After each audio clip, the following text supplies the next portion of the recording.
And at this point, paying with cash feels like a relic from the past. When we buy things, we typically pull out the plastic. That's right, but credit card interest rates are pushing 18%. Wow. So, it doesn't take long to rack up an overwhelming pile of debt. So Jackie Denker is showing us how to pay down those cards now to help us beat inflation. And that's our featured story at the top of the list. A swipe here, a swipe there. Many consumers are relying on their credit cards more than ever to support their everyday spending, from gas to groceries to just the daily necessities. We're borrowing more just to keep up with rising prices.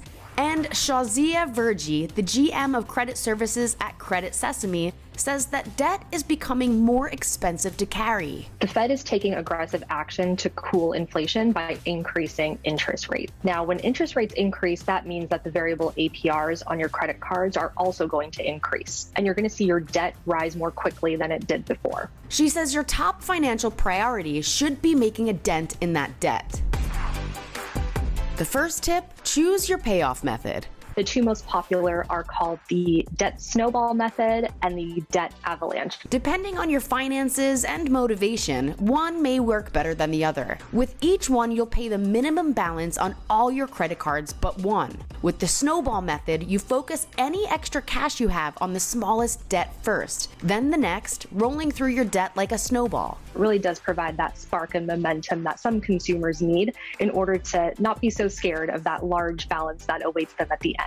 Now, the avalanche method is a bit different because that's going to be about organizing your debt from highest to lowest interest rate. Regardless of the balance, with this method, you'll tackle the highest interest rate first.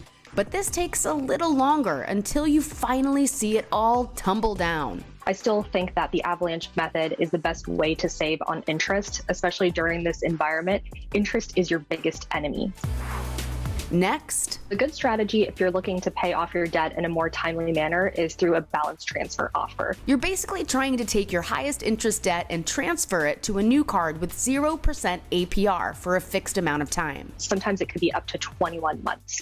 And that means for 21 months, you won't pay interest on your balance, which is great because you could take all the money that you would have paid on your interest, consider that as savings, and then use that to pay down your balance faster.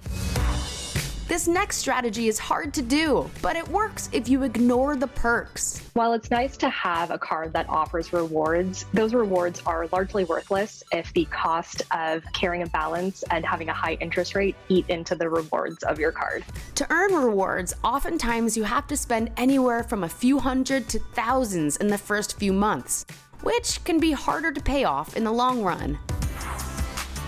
And finally, you don't have to avoid using the card. Switching to cash, it really depends. If you feel like you're going to be tempted to spend beyond your means with a credit card, then you may want to revert to cash for the short term while you're still figuring out your debt repayment plan. But if you have started to get to a place where you can pay off what you spend, you'll want to keep building your credit score. Credit cards are a good alternative to cash because they provide that additional purchase protection as well. Pay off credit card debt to beat inflation is on the top of the list.